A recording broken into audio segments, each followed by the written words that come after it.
This is How to Read Jin Pingmei, Embroidered Portrait Book. Chapter 2, Kiao Pan Niang Flirts Under the Curtain. An old Wang Po talks about her skills in the Tea House chapter book. Simon King meets Jin Lian under the curtain. Wang Po talks about coquettishness through bribery. 1. Falling flowers follow the flowing water deliberately, but flowing water ruthlessly loves falling flowers. After more than 20 years of dark youth, Pan Jinlian finally met the first love of her life, a majestic 7-foot-tall man who could kill a tiger with his bare fists. Now this great hero lives under the same roof. What's more, this great hero is not the celestial being who does not eat the fireworks of the world in water, margin, but a common man who fell into the mortal world. Let us take a closer look at two details modified by maliciousness in Jin Pingmei. At the end of the last chapter, Pan Jinlian showed her love for the first time when exchanging cups in cups. Water Margin wrote this. The woman had a few glasses of wine and only looked at Wu Song. Wu Song couldn't see him, so she just lowered her head and paid no attention to him. Jin Pingmei, Wu Song couldn't stand it, so he had to lower his head. The small difference here is whether there are 5 words ignore, which is definitely not something Jin Pingmei accidentally missed. Regarding these 5 words, Jin Shengdan commented like this. When a great sage has the mind, he will feel that the Zen mind has become muddy, and he will not chase the east wind up and down wildly. This means that he has not been able to accept and uphold the obscene precepts. Obviously, Jin Pingmei is saying the opposite. Look, he is paying attention. He is bowing his head. He is not a sage. How can he be careless? When Wu Song was drinking before going on a business trip, no matter what Pan Jinlian thought of him, he no longer bowed his head. At the beginning of this time, after staying for a few days, he wrote in Water Margin. The woman often teased him with some words. Wu Song was a hard-hearted and straightforward man, but he didn't take offense. But in Jin Pingmei it is. Wu Song is a hard-hearted straight man. The 4 words, but not surprised, were deleted. Jin Shengdan commented, "Don't be surprised. He is a sage, and he is extremely outstanding in martial arts." It should be said that Water Margin unilaterally attributed the sin of seduction to Pan Jinlian's lewdness, but Jin Pingmei decided not to do so. It not only wrote about Pan Jinlian's extenuating circumstances, but also wrote about Wu Song's mortal heart. In this way, it is more in line with the logic of the narrative to slowly introduce the story to the final, snowy drink. This is almost the most classic and gorgeous flirting episode in classical literature. Pan Jinlian is extremely smart, and her flirtatious smiles, gestures, and words reveal all kinds of amorous feelings about Wu Song. Wu Song also seems to be overwhelmed with admiration and has mixed feelings. I know 89 points, but I just lower my head, but don't come to solicit. These last 5 characters are the part of Jin Pingmei that goes beyond Water Margin. According to our language and thinking habits, this obviously belongs to there is no silver here, if there is no desire to solicit at all, like the heavenly beings described in Water Margin. Generally speaking, why bother? Because of Wu Song's silent not refusing, Pan Jinlian immediately began to take the initiative to attack. The first step, the breasts are slightly exposed, the servant girl is half-dressed, and a smile spreads on her face. This is a seductive gesture. Then he said, "I heard people say that my uncle raised a singer on the street in front of the county. Is that true?" This was to strip Wu Song of his moral cloak. If he could support a singer, he could also support his sister-in-law. Wu Song denied this and used the University of Wuhan to prove it. Step 2. Then Wu Song mentioned Wu Da, and Pan Jinlian cursed Wu Da. Wu Da has been the link between Wu Song and Pan Jinlian since Wu Song came home. No matter good or bad in their interactions, we seem to can detect the ambiguity, expressing her contempt for him. This is stripping off her own marriage code and moral restraints. The third step, both parties have taken off their coats, so that desire is like fire, as long as it is heated like a brazier. Pan Jinlian began to use physical language, and pinched Wu Song's shoulders with her jade hands. The ultimate kill, Pan Jinlian showed her cards directly to Wu Song, took a sip of wine, and handed the remaining half-glass to Wu Song. This meant, "There is my saliva in it. If you are willing, eat the remaining half of my glass of wine." This is when the flirting heats up to an extreme. Regardless of whether Woo-sung is a human or a god, he must respond at this time.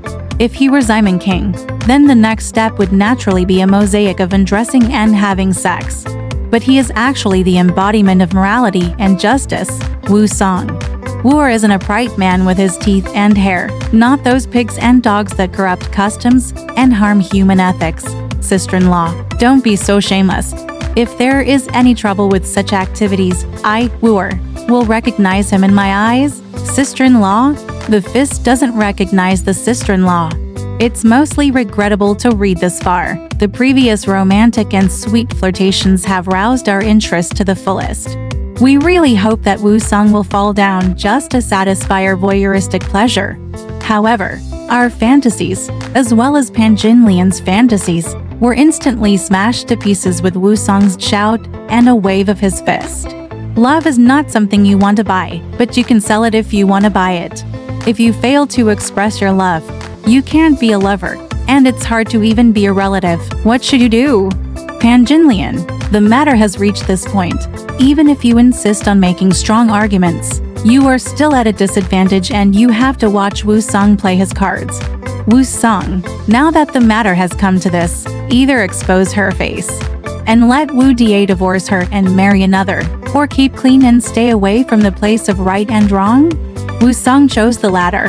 But will he have any regrets in his heart after Shi-san, Water Margin wrote? Woo-sungzi was in his room angrily. But the plum in the golden lotus wrote. Woo-sungzi was in his room, angry and thinking by himself. We can't help but ask, what is the intention of the plum in the golden ping? What should Woo-sung think about? If he is thinking about moving away from Wuhan University, it is too early. Woo-sung will think about it for a while again after returning from Wuhan University. Then there may be only one possibility that can make him think about it at this time, and that is what if. Wuhan University. What happened so far? It must be said that Wuhan University here is a strange existence. From the moment Woo Da meets Du Tu, we know that Woo Da has its own agenda. And if we pay more attention, we will find that this Woo Da is very different from the one in Water Margin. I remember that after the first separation, Pan Jinlian asked Woo-sung to move in with him. There is a saying in Water Margin about Woo Da, sister-in-law said so. Second brother, please move here and teach me how to fight for my reputation. Woo-sung's answer was since my brother and sister-in-law spoke so loudly. In Jinping Mei, Woo Da's sentence disappeared. Woo Da fell silent. And the word brother disappeared from Woo-sung's answer, only sister-in-law. With such an arrangement in Jinping Mei, we can guess that there are two possibilities for Woo Da's intentions. One is that Woo Da doesn't care about Woo-sung moving in and he doesn't want to say anything. The other is that Woo Da has sensed Pan Jinlian's intentions and doesn't want Woo-sung to move in. He moved in, but he didn't dare to say anything. But this time when Woo-sung ran away from home in anger, Woo Da said somehow he couldn't let go. This meaningful can't let go made us think about what he couldn't let go of. Perhaps it wasn't until the scenes in the later stories happened that we seemed to realize that this can't let go contained some unexplainable premonition of danger. Maybe it was related to Pan Jinlian's beauty. Maybe it was related to Woo-sung's fists. Putting aside this period of everyone's uncomfortability, the text gives us space for a new story to happen. The uncle is on a business trip. A little noise can't make waves, and the years are gathering strength for a bigger storm. I was so angry that I got angry with him Woo Da for several times. I was used to falling behind and making trouble. From then on, when Woo Da came back, the woman asked him to close the curtains and close the door. The woman who used to mess with bees and butterflies under the curtain every day gradually lost her luster in front of the word habit.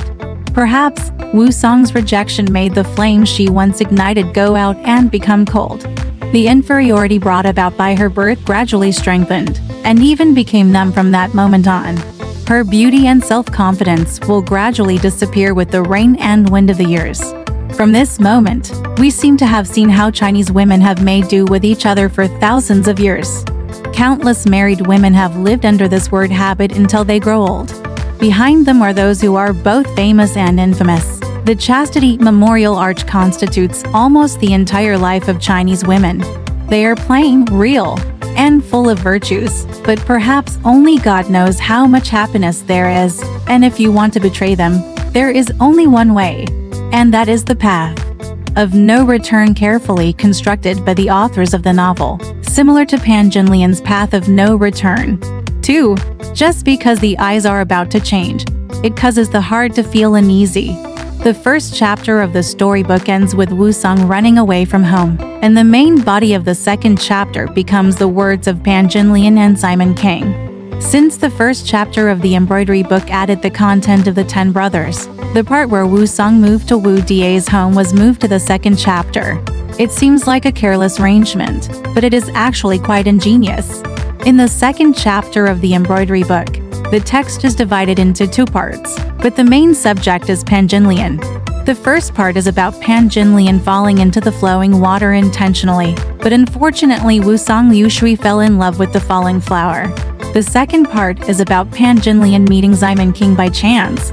Just because of the change of eyes before the death, the love of love was not free from the non, and a forked pole made a bad marriage.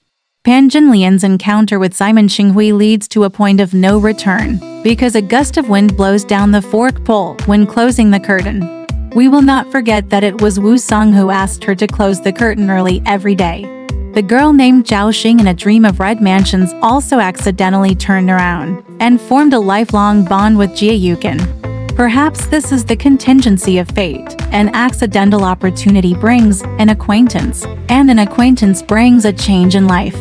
Although there are countless times of closing the curtain and turning back in life, the ultimate destiny lies in this time of closing the curtain and looking back.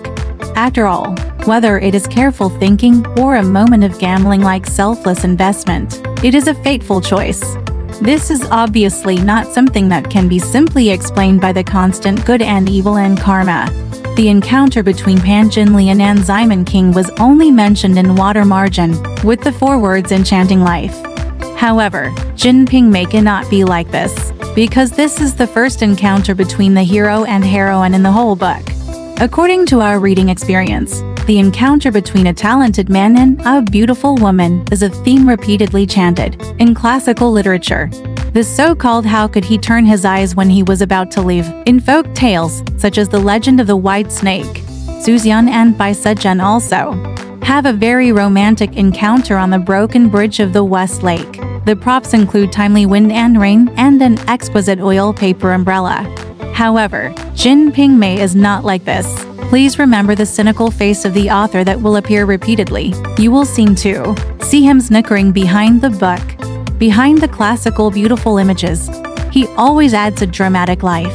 This is the novel unique aesthetic value. In Pan Jinlian's view, the beaten Simon King was just a young master in a gorgeous dress. But in Simon King's view, Pan Jinlian was completely extraordinary.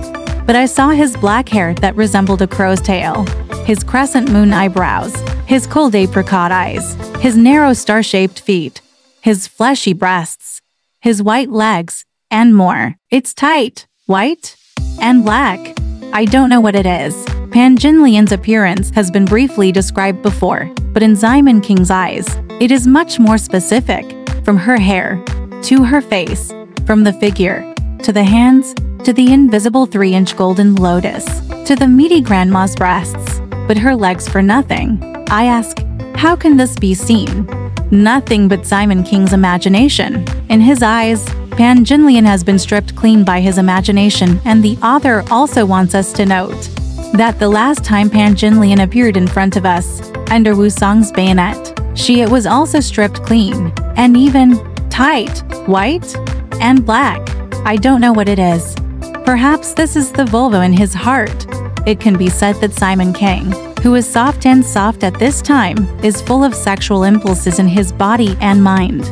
We will naturally know what kind of story is going to happen next. Obviously, such an encounter subverts the classical beauty that we are accustomed to, but it truly shows the image of the beautiful thing that we are so fond of talking about. Pan Jinlian is such a beauty. However, the sad thing is that no matter how beautiful a thing is, it is still a thing. In a patriarchal society, Pan Jinlian is nothing but a beauty. Her talents, demeanor, and accomplishments are just accessories. Her inner world and personal desires are even less important. Whether she despises Wuhan University or admires Wu Song is completely unknown. Pay attention, all her options are to marry a man through marriage, and the level of this man determines her level. Therefore, from Wuhan University to Wu Song, and from Wu Song to Simon King, we can see Pan Junlian's inevitable psychological trajectory. Perhaps, this is real life, the world of adults, rather than fairy tales woven by young talents and beauties. The following story was predetermined by water margin. Simon King couldn't help himself when he saw such a beautiful woman. So he thought of Wang Po and walked around in front of the tea shop every day. Wandering means tossing and turning, which is not the way to walk well emotionally. One word vividly portrays Simon King's anxious and unwilling mood. Of course, what's more outstanding here is Wang Po's performance, from plum soup to her soup. From only recommending but not seeing to rarely seen in days. From I'm not cool to I'm talking about myself. A bunch of seemingly innocuous the nonsense about value brings the sophistication of the world to life. Wang Po has spent most of her life as a matchmaker, a saleswoman, a nanny, a leader, and Ma Boliu. All her skills are revealed, and then there is one of her own. Wonderful script by people. Alright, this part of the story ends here. Want to know what happened next? Let's listen to the breakdown next time.